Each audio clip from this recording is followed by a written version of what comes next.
we're planning to grow plants during winter time.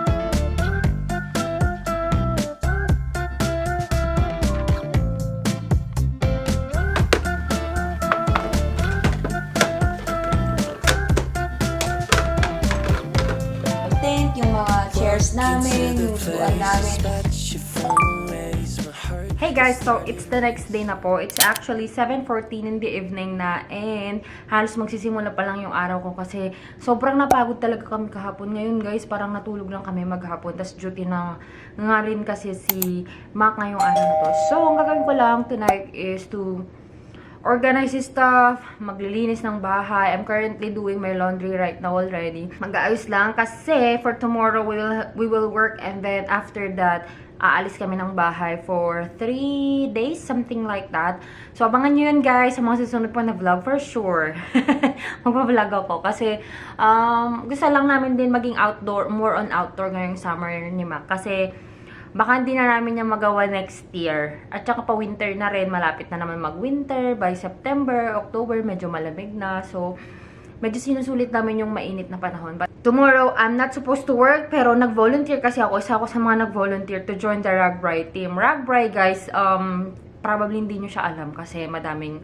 Ngayon ko lang din nalaman yung Ragbrai. Ragbrai is para siyang ginagawa dito sa Iowa yearly na nagbibisikleta yung madaming participants. So, we are expecting 30,000 people to be in town starting, actually may mga nagsisidatingan na tomorrow and then Monday, ganyan. Nandito pa rin sila. So, basically, ang Ragbrai guys is yearly siya na ginagawa dito sa Iowa na madaming nakikijoin from different states, from different countries din. May mga pumupunta rin dito. Dumadayo talaga sila para sa Ragbrai. And then may ruta sila na pinupuntahan nila yung iba't ibang towns. And for this year, Ida Grove is one of the stops na mangyayari sa Ragbrai. So, yung nag-prepare talaga kami guys.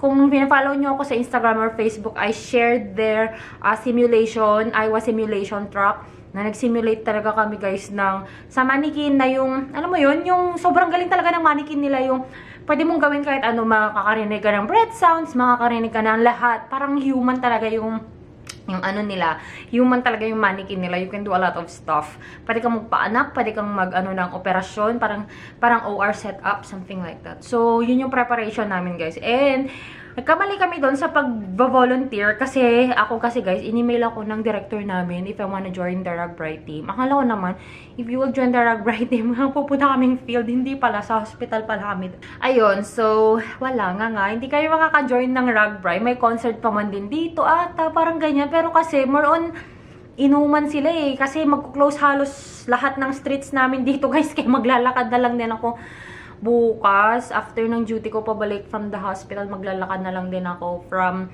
yung house ng makikisakay ako kasama nung hawk namin. But anyway, I will clean the house para ma-organize, para ready na sa pag-alis namin for our outdoor stuff.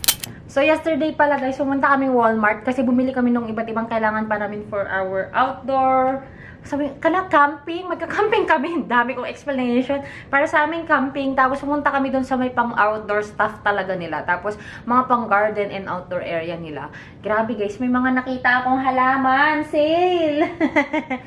Parang ito, succulent lang naman yung mga binibili ko kasi alam ko namang mamamatay lang din sila eventually kapag yung mga At least kasi ito pwede kong ilagay sa loob ng bahay, and then we're planning to grow plants during winter time. So, abangan nyo rin yun if matutuloy.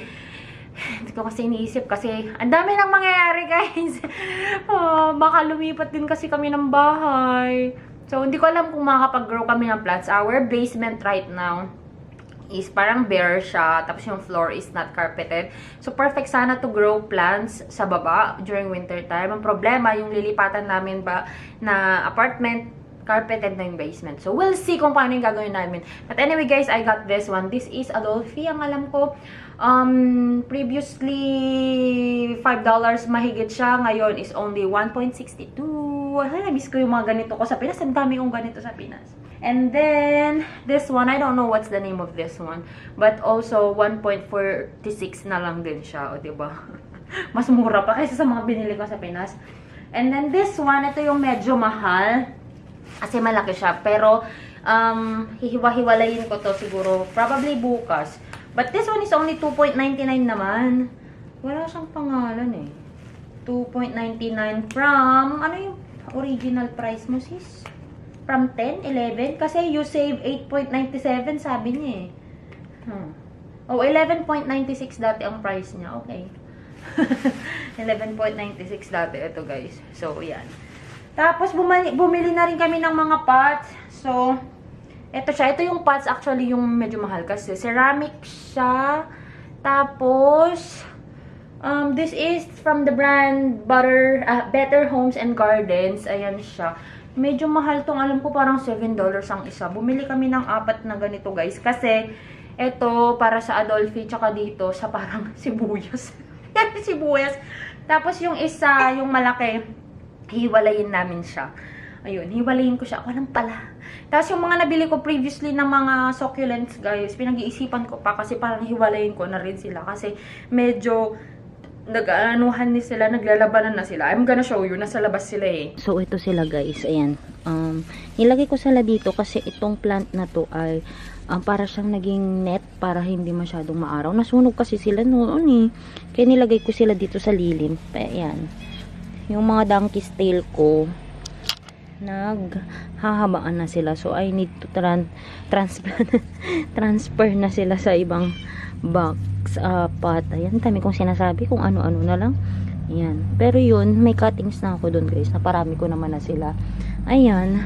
So, yan na nga guys. Mag-organize na ako and mag-vacuum na rin. Sana hindi maingay yung mga kapitbahay namin. Mag-vacuum na lang ako ngayon. Para hindi masyadong maalikabok. Oh, medyo okay pa naman. Pero, yun, mag-vacuum pa rin ako. Yung kusina namin, nahugasan ko na lahat. Okay na. Pati stove malinis. Yung table na lang namin kasi tinanggal ko lang yung tablecloth. Kasi for washing na rin siya ngayon. For laundry na rin. So, yung table lang namin yung bare ngayon. But anyway, dito lang mag-ayos ako. Tsaka yung spare bedroom namin guys, sobrang gulo. Actually, nabawasan na yun ng mga gamit kasi napadala na namin yung balikbayan box, but still, we still have a lot of stuff in there.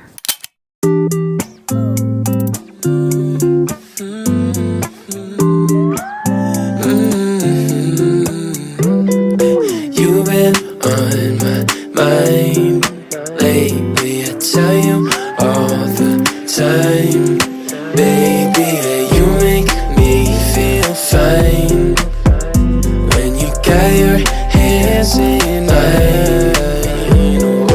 You've been on my mind lately, I tell you all the time, baby, you make me feel fine when you got your hands in mine.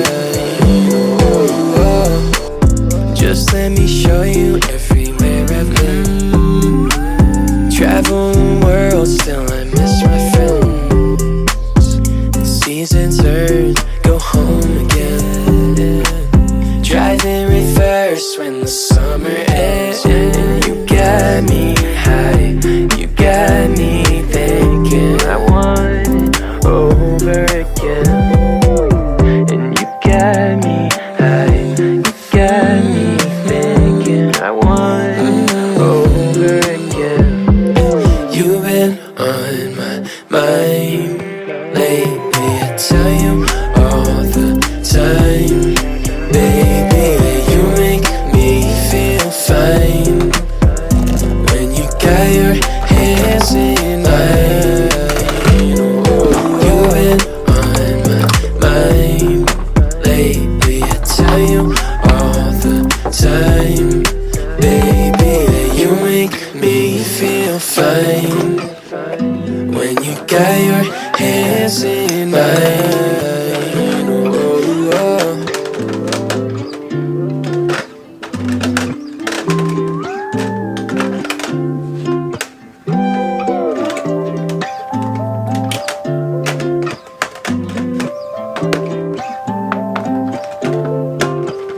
Wonder where I'd be if we stayed the night. They all at that party, yeah, but I don't mind. Cause I bought a hot pocket at the 7-Eleven. Come on, let's do it again. I'll do it over again. Just to stay in this moment with you. Under the moon, I feel on top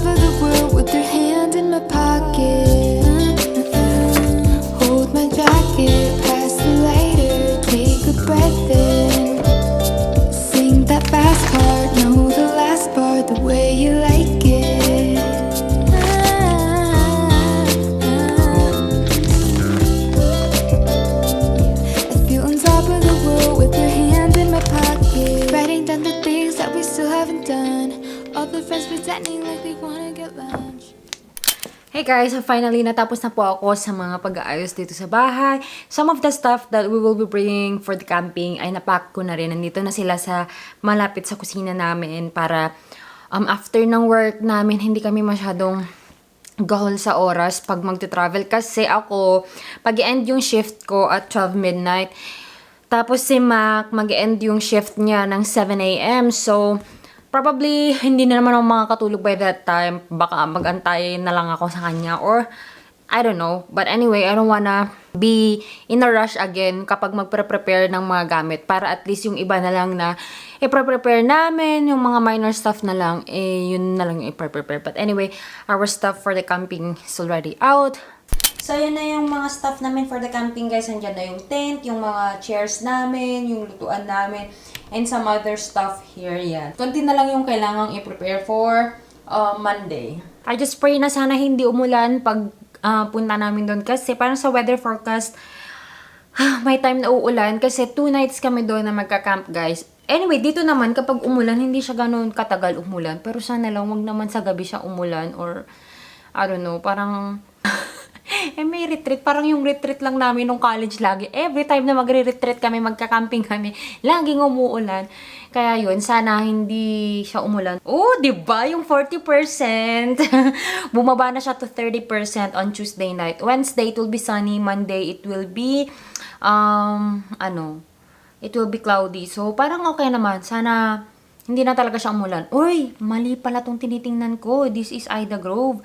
Sana pala, wait lang, tingnan ko lang kasi sa Lakeview kasi kami pupunta eh. Oh my God, mali pala. Same guys yung forecast. So, it will just be 30% rain sa Tuesday. Ayan. So, yun lang. Sana hindi siya umulan pa rin. Parang, or at least kahit umulan man, yung alam mo, yung parang drizzle lang. Wala naman yung parang bagyo. Though yung tent namin that we got is water resistant, pero syempre kapag sobrang lakas, baka pasukin na ng tubig. But anyway, that's it for this vlog, guys. Hindi ko alam kung parang may flow ba to ng story niya. I don't know kasi ang dami ng iba't ibang clips. But anyway, guys, thank you so much, guys, for watching this vlog and for supporting me. And ayun, diretso na tayo ngayon, guys, sa shoutout for this video. Hey everyone, thank you so much at narating nyo na naman po yung vlog part natin na magsha-shoutout lang tayo. And magsha-shoutout lang po ako sa mga nag-comment po sa aking vlog na how to get driver's license in the USA. Shoutout kay It's Me Cherry. And then shoutout din kay Marlove Sena Mañez. Hi po, ask ko lang po if required po ba na sariling car mo ang gagamitin pag mag-actual driving test na o provided po yun ng DMV. Yung DMV dito, guys, sa lahat ng mga na-experience ko na DMV, I think we went to 1, 2, 3 DMV and 4 DMVs. Sa lahat ng 4 na DMVs na napuntahan ko, they don't provide a car for your road test, unlike in the Philippines that you can just pay for the car na parang i-rent mo dun sa LTO. Here, you need to bring your own car. Pero I just don't know sa other branches. So, if you wanna do road test in this particular branch, you should call them before para malaman nyo kung meron ba silang ipaprovide na car or you need to bring your own car. But most probably, you will need to bring your own car. Ayan. Kaya, shoutout din kay Jessica. Ate, waiting pa din po ako. Nakasunod si Jowa. Yung vlog is for tomorrow. So, probably ngayong napapanood nyo itong shoutout na to, matagal na, guys, na na-upload yung kung paano nakasunod si Mac dito sa USA. So, I will be linking in the description box down below. And then, shout out din kay Ronica Berto, Albert Sipat. Kailangan po bang sa driving school magpaturo o pwede na din sa ordinary na driver lang magpaturo? Anything, anywhere, anywho. Kahit sino, guys, pwede naman magturo sa inyo as long as you can pass your road test and your knowledge test. Hindi naman sila very particular dito na kailangan driving school. Unless ata kapag bata pa, kapag yung mga 16 years old, I'm not really sure about that. May iba silang rules when it comes to the younger drivers. And then, shout out din kay Ibrahim Hailil, kay Raymond Caberto, Nomi Milante, yun, dito na rin siya. And then, kay Cebu Tracker. Sabi niya, akala ko provided sa employer yung accommodation. Well, hindi ko alam kung saan nalaman ni sir na provided ng employer yung accommodation. But, in my experience from our agency, provided po ng agency ang ang accommodation namin when we were still in Tennessee for 6 weeks or beyond, kung gaano ka man before ma-deploy for you to complete everything that you need. And then they will pay for our apartment for the first month. Yun guys, yung i-provide lang. Pero hindi sila yung maghahanap.